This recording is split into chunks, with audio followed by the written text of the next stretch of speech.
Presentation of dialogue on Idaho Public Television is made possible through the generous support of the Laura Moore Cunningham Foundation, committed to fulfilling the Moore family's legacy of building the great state of Idaho. After 90-plus days and 39 public meetings, Idaho's Redistricting Commission failed to come up with a reapportionment plan. So what does it mean now? Find out. Dialogue is next.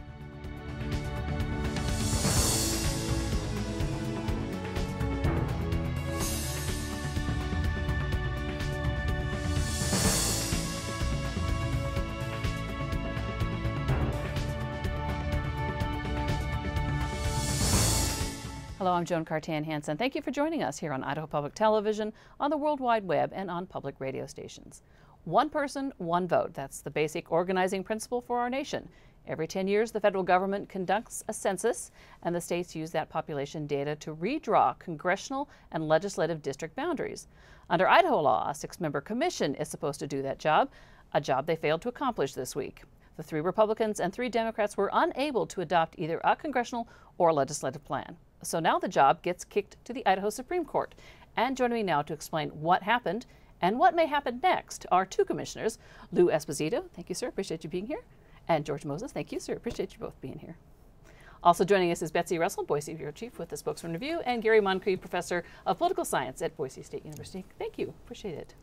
And of course, we want to hear from you. Give us a call toll-free at 1-800-973-9800.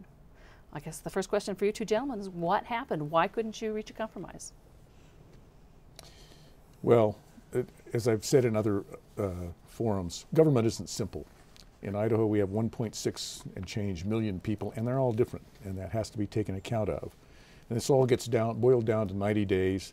Different people will come to the table with different expectation of what's going to happen.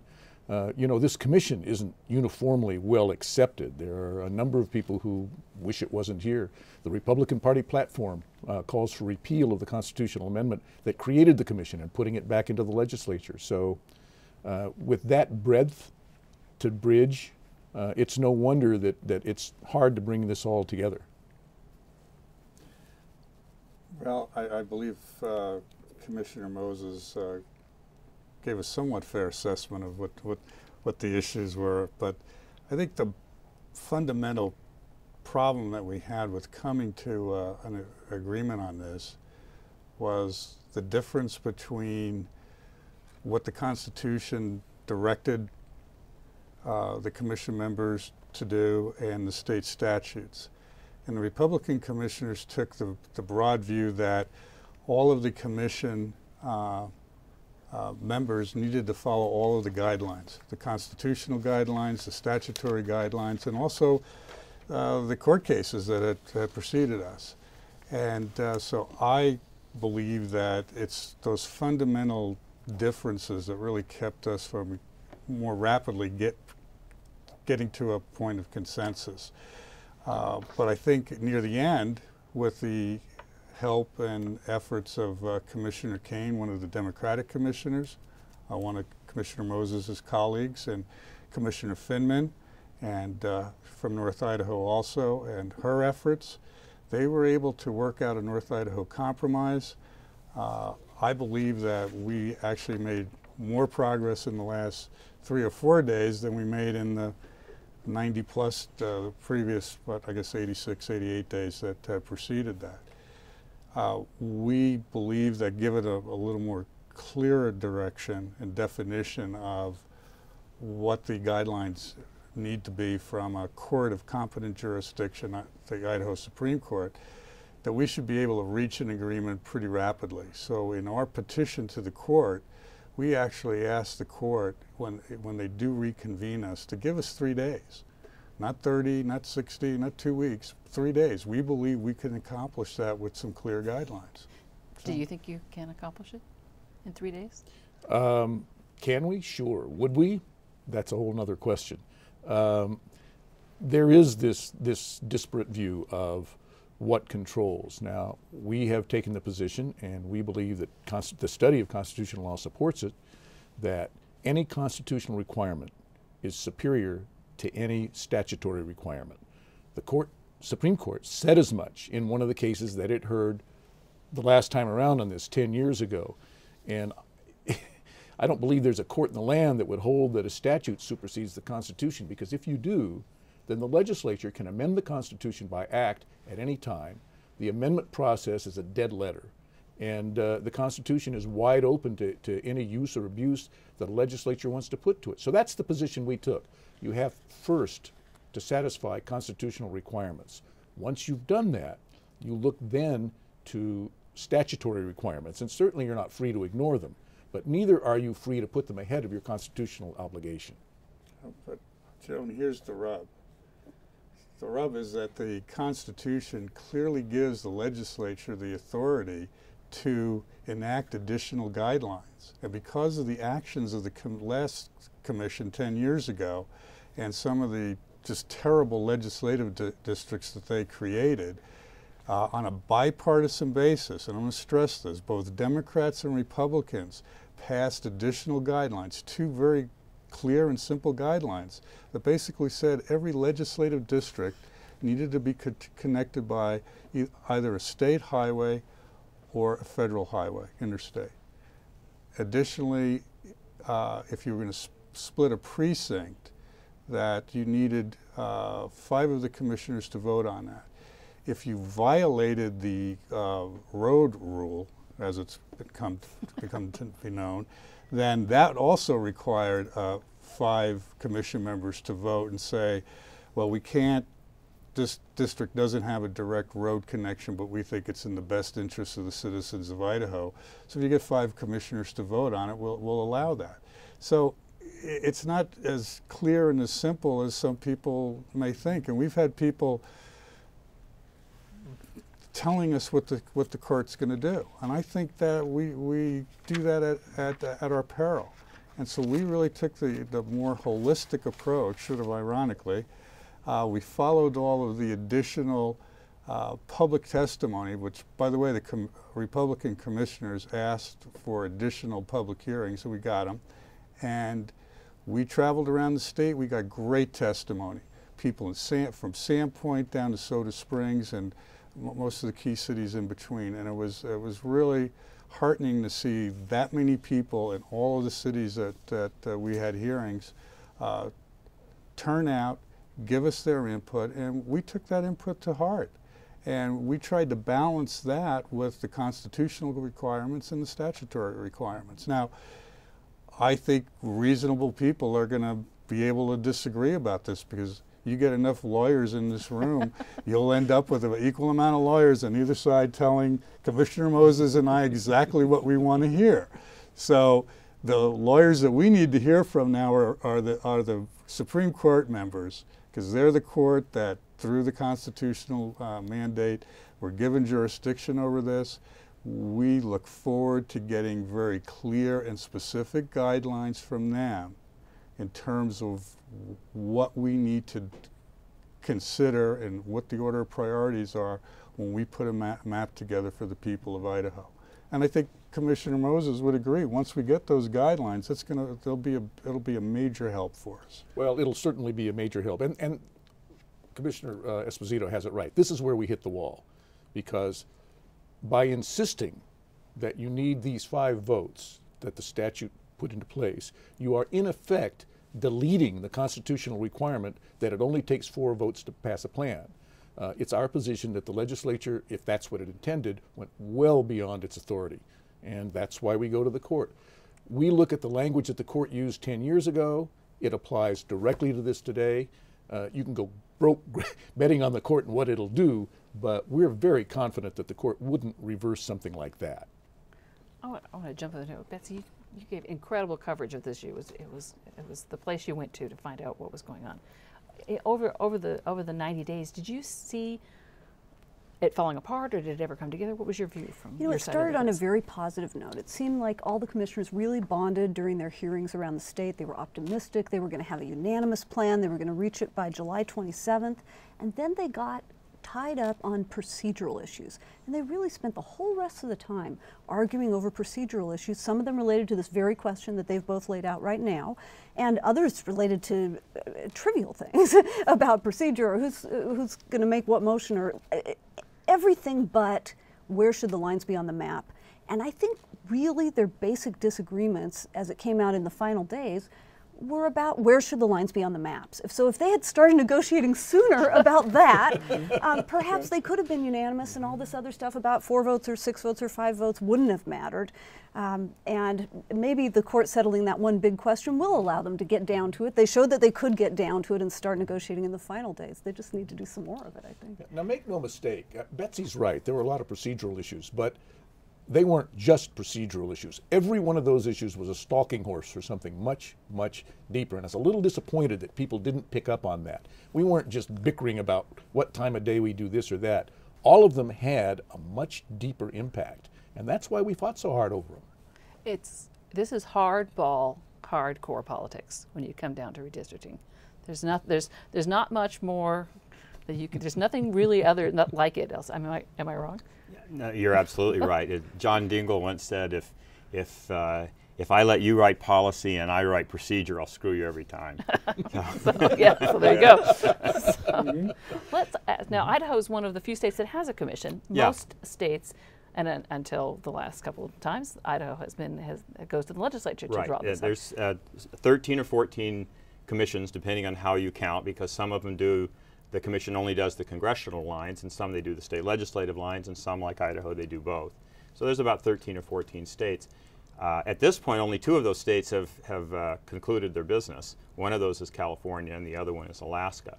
So of the commissions. Of the commissions, yeah. There's about 16 or 17 states that have at least submitted plans at this point.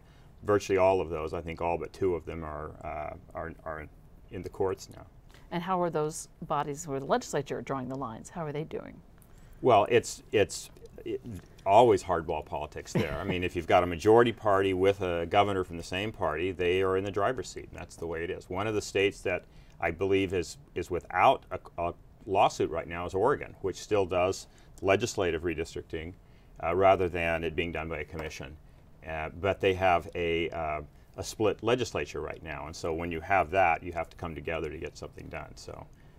So most of the states, and the Republicans did very well in states last year in the election in gaining control of states for the redistricting purpose. They had a plan to do that.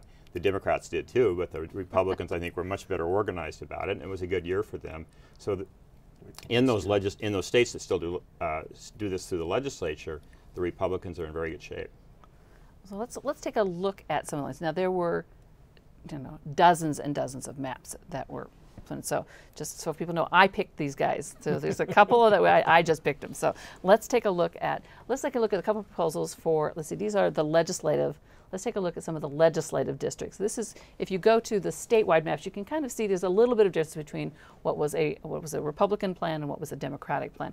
Let's take a look at Ada, if we can go in to Ada County and take a look. That was an area of a lot of dispute. Could you talk a little bit about that, Betsy? Well, it's interesting that we have both of the commissioners from Ada County here right now, and of course it's the most populated area of the state, and there's a lot at stake for both political parties and really for the voters and for everyone on where these lines get drawn. And so how Ada County is split into districts makes a difference in the fate of political parties, in the future of sitting lawmakers, just like it does all around the state, and also in how people are represented. And let's see if we can go back to let's take a look at the eastern Idaho, that particular section of the 2 different maps proposed by the party. Some of the big differences along this line are around Pocatello. That was an area of contention. Do either of you 2 gentlemen want to jump in on why Pocatello, that area? Sure. 2 of the commissioners are from Pocatello. 2 of the commissioners are from No, there are a couple of places where there is legitimate political competition for elections. And Ada County is one, Pocatello is another. And so there is some jockeying back and forth for real or perceived advantage. And so it really does get down to precincts or even census blocks sometimes that, rightly or wrongly, people believe will make a difference. And so you fight over those lines. And we take the next one, if we can jump to Twin Falls. We had a viewer ask to send an email in to ask specifically to have you discuss the Twin Falls map. Yeah. So when we can get the Twin Falls map up. what they really was, there was some concern about dividing up Twin Falls. Can you talk a little bit about the Twin Falls Part area? of what, and I guess Twin Falls is probably a pretty good example of the road rule, because it does have limited highway access, especially if you combine the city of Twin Falls, or you leave the city of Twin Falls whole, but you take part of Twin Falls County and Jerome County. And by the road rule, you have to have a connecting highway. Everybody knows that you have the Snake River Canyon there. There's very limited access, and then you have the limited state highways that connect. So if you look at the lines on the L81 map, that basically follows the state highway lines to allow a connection between the county of Jerome and that portion of the county of Twin Falls that's part of that district. The other map shows Twin Falls as basically as an island unto itself, with a district with Jerome County and Twin Falls that surrounds it. That, if ideally that, may be what you want to do, but the problem is then there's no way to get from Jerome to Twin Falls County, because you have to go through the city of Twin Falls with a connecting state highway. Now, one of the things that we had asked the Democratic commissioners over and over again was, just on a case-by-case basis, which wouldn't mean that they were approving a map. Matter of fact, on the North Idaho Compromise, we asked them to vote on the road rule. There was a road violation up there. We asked them if they would go ahead and give us a vote on that. Matter of fact, on the first compromise that actually I proposed, putting Lewis and Nez Perce County together, that failed on the basis of not getting the road rules. So what we ended up doing, we took Lewis County and we cut. This is the North Idaho Compromise. North Idaho Compromise. We ended up cutting 2 precincts out of Lewis County, putting them with the other district because they were right along Highway 95, and it gave us the connection. That's actually how we ended up with the Idaho Compromise, because for us it met all the requirements. The Democrats were happy with the structure of it, on the basis of a compromise. Happy's a little strong, but okay. and that would probably be an accurate description for both sides. But that's the art of compromise, and neither one of us were really fully happy with it. But at least we got there with that. But in order to do that, we moved those 2 little precincts. I believe they were in Kamei, and that's how we got there. if you were to pull Twin Falls back up, it illustrates something much deeper as well. Those 2 maps bear more than a passing parallel to a Rorschach test. They will mean different things to different people. The one on the right represents the position that the Democratic commissioners took right along, which is cities are communities of interest, and cities should be kept whole as much as possible. There is a school of thought in this state. The Farm Bureau, in fact, said it in words of one syllable. Cities should be divided up. That's what the map on the left side shows. Twin Falls City is divided into 2 different precincts, part of which goes with a rural county, the other which is spread out. Now, it's a fundamental difference on how you treat cities that's driving a lot of these disagreements. Our side thinks cities are communities of interest and ought to be kept whole. The other side is a little less committed to that idea. Now let me jump in. Let me ask.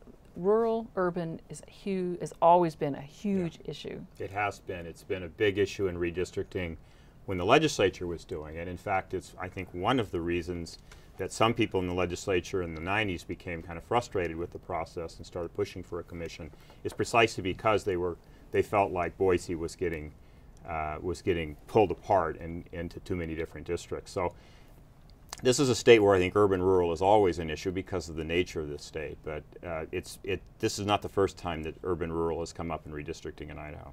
I want to jump real quickly to the congressional maps so we can give people a chance to look at those. If you look at the two proposals, kind of the big state picture, you really can't see too much of a difference. It's basically you didn't go for the make Ada County one district and everybody else, the rest of the state the other district. That one. It's still on the plan. There are maps out there. There are maps that do that, but basically these are the 2. But let's go ahead and go on into looking at Ada County.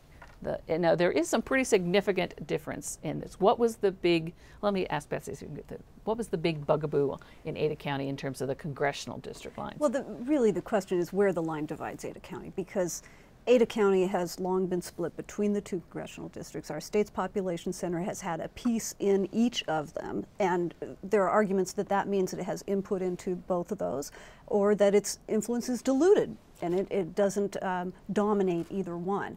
And so neither of these maps really proposes changing that in a big way. It just moves the line over to reflect the population shift, but where it moves is significant.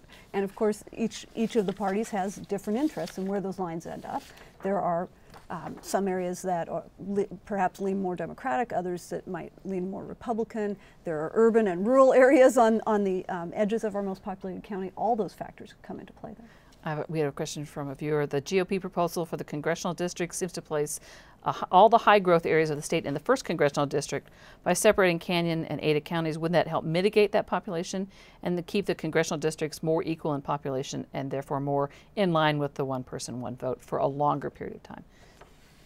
Did you look at future growth and where the future growth is going to happen and how that was going to We're not able to do that, Joan. I mean, that's our mandate is one person, one vote. We specifically are restricted from taking growth into account. So that was really not an option for us.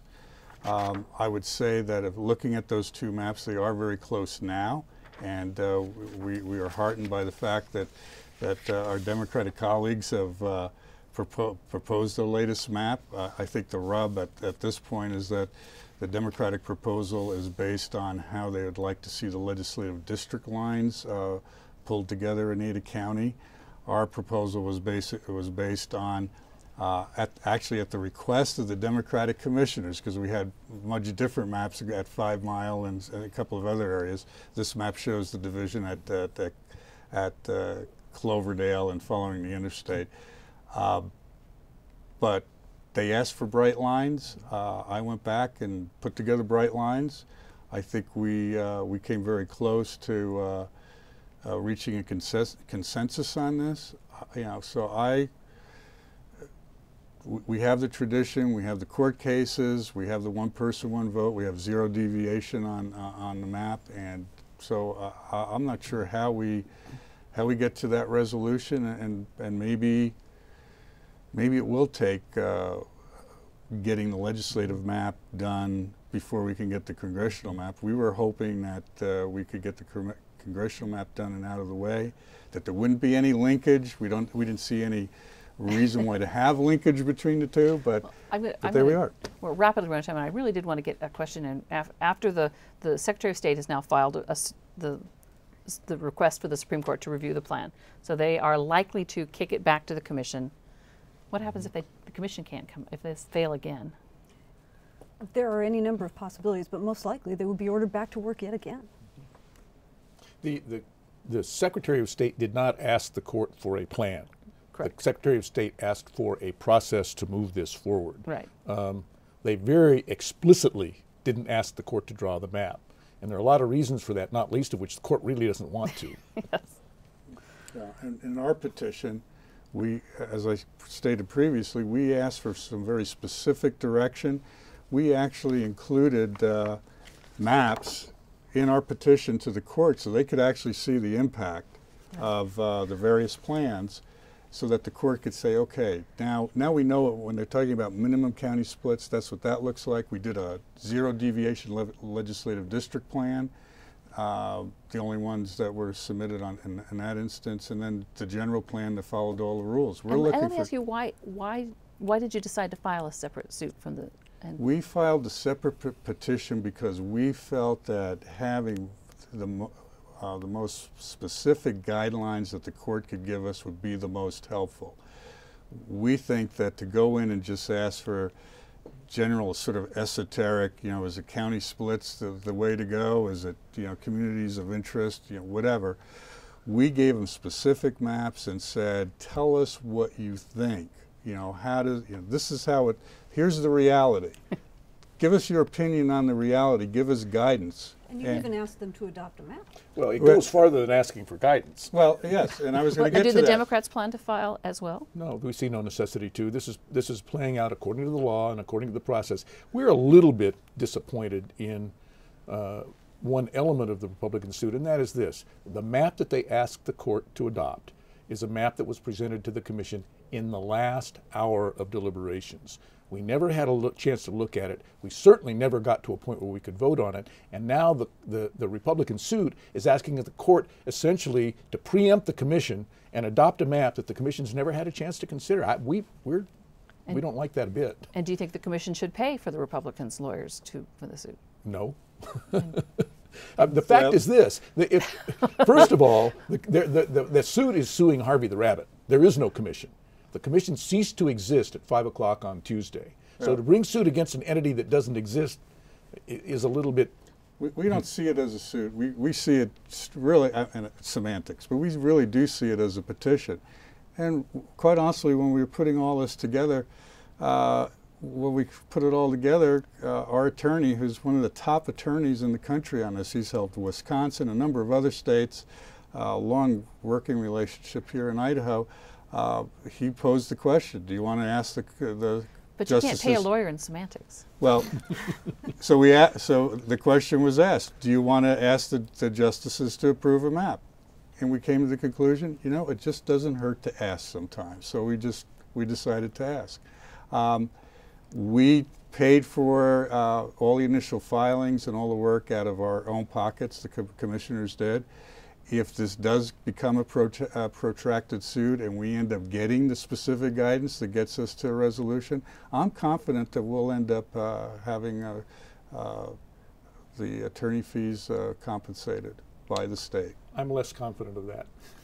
I know that there are state officials who aren't real pleased about the idea of state continuing to shell out 6 figures of money to private lawyers for stuff that's essentially state business. And heaven knows we have enough lawyers on the state payroll that this could be handled that way. But going further than that procedurally, the Commission never voted to hire any outside counsel like this, and it would take that in order to be able to pay someone. And you can understand why Democratic commissioners would be less than eager to pay for someone to bring a suit like this one.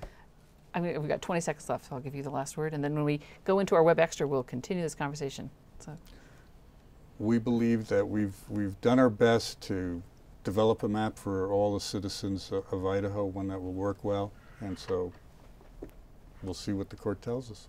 Yeah, thank you. Appreciate it, gentlemen. Betsy, Gary, thank you. Appreciate you being here too. Yeah. We have more information about the Redistricting Commission and reapportionment. Go to idahoptv.org and click on Dialogue. You'll also find a link there to Betsy's blog, the best place to find breaking news on this topic. Go ahead to the Dialogue site. You'll find it there. I also invite you to become a friend on Facebook or to follow us on Twitter. Thanks for tuning in, and join us here next time for Dialogue.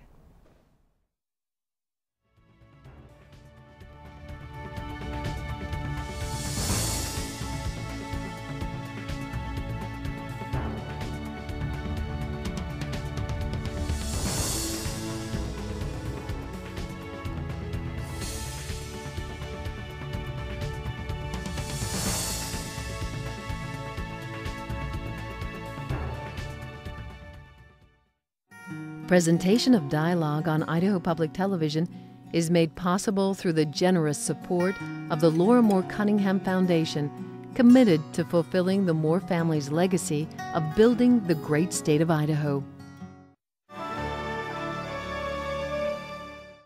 Check out our website, like us on Facebook, or follow us on Twitter.